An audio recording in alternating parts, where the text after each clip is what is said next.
Alrighty, our next guest speaker of the evening is none other than Mr. Xander Troche. He's going to talk to you guys today about your second semester and selling during the school year. So, by the way, Xander's earned a few promotions recently and has earned over 5K since working with us, pretty part time, and he's really taken advantage of selling during the school year on company time and, of course, with his flexible time as well. So, go ahead and take away, Xander. Yeah, I want to lower everyone's standards for my slides real quick. I think I just got humbly embarrassed. And Gianna, you just made me a lot more insecure about my AM position. That was not my intention. I promise Google Slides is just my thing. I'm sorry. Well, I know it wasn't your intention, but confidence kills. Wow. 2 thumbs up. You guys are doing awesome. Okay, so I'm gonna talk to you guys about your second semester. Jacob, can you please hit the next slide? Yes, sir. Awesome. So why bring this up? So you guys might be looking maybe like one or two, maybe all the pictures on the screen. So we were just all for the students, kind of month off school. Maybe you're sleeping in, chilling, lounging around, getting kind of comfortable. Maybe you hear the second slide, you're like burning all the papers. I'm trying to get out of here. Let school's the last thing on my mind. But now with school coming back into place, we kind of got to get back into our systems, getting back into the groove of things like that last picture. Can you the next slide, please? All right, cool. PvP. I'm going to talk to you guys about pain and pleasure.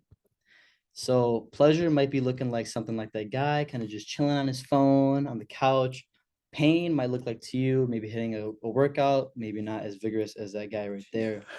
But why I bring up pain and pleasure is because when you choose pleasure, what often follows it is pain, and vice versa. When you choose pain, what often follows pain is pleasure. I'll give you an example. So the pleasure of kind of kicking it, let's say not working out, eating whatever you want, cool, that's pleasure in the moment, but you're going to suffer the consequences of the pain in your future and not being very actively fit. Maybe you're suffering some cardiovascular disease, etc. Then on the flip side, the pain might be like, oh, I don't want to make phone calls, I don't want to make 20 calls, blah blah blah. But you have that discipline and you suck up the pain. Now the pleasure is, I just booked up my whole weekend and I'm super pumped up. So I just wanted to give you guys the difference between pain and pleasure right there. Next. Yep, sir. All right, now I'm going to talk to you guys about RPS. This is what I learned from the one and only Alex Richards in the room. So Woo! I'm going to give you guys the 1.0 talk for Jacob about time management really quick, going back to school. So rocks, pebbles, and sands. So you equal mason jar. You heard me right. So your time is going to be in the form of a mason jar. You're going to break it down into rocks, pebbles, and sands. And if you've never heard this before, rocks are kind of the non-negotiables, the really important things.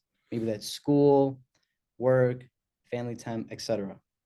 Pebbles can be things that they're pretty important, but they're not as close as the rocks. Maybe like working out, studying, etc.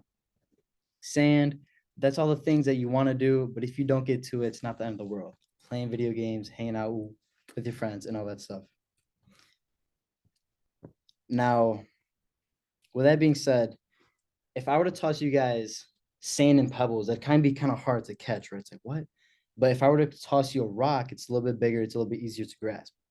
I'm not asking you guys to catch all the pebbles and all the sands in your life.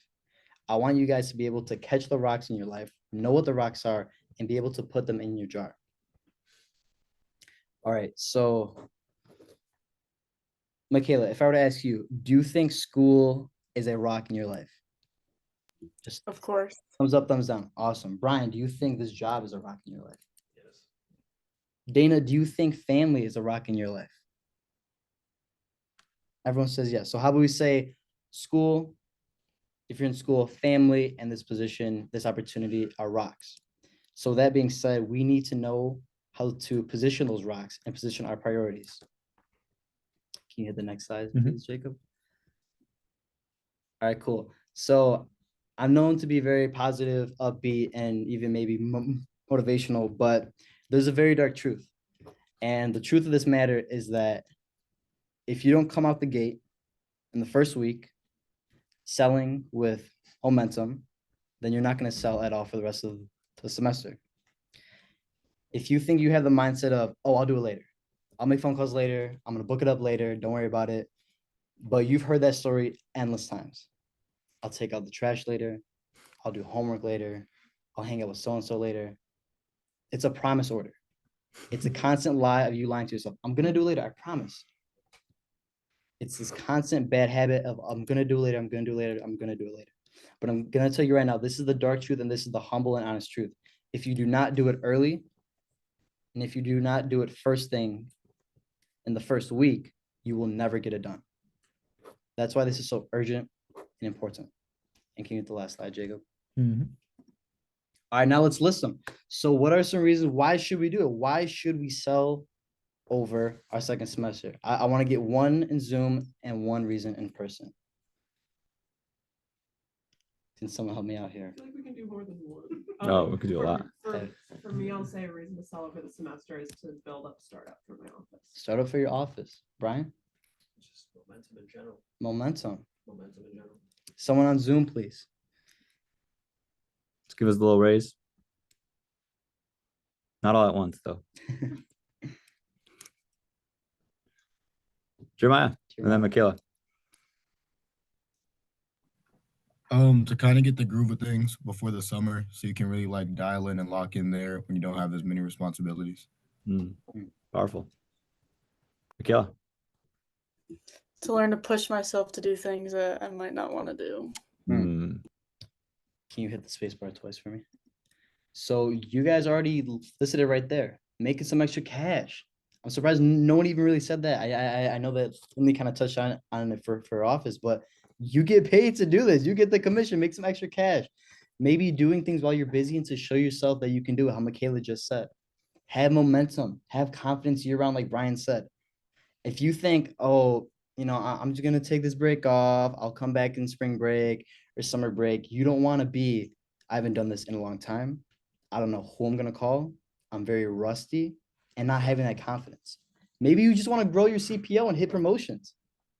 Maybe you're in bonus land. Maybe you want to hit some bonuses. I know January is a hot month right now. Maybe you just want to keep growing your names and numbers for the big push periods, like spring break coming up and summer. So, guys, I've officially kicked the ball in your court. You have all the tools and the knowledge necessary, but it's up to you. And that's my talk. Woo! Let's give it up for Xander. All right. Great message there, Xander. Thank you for your preparation.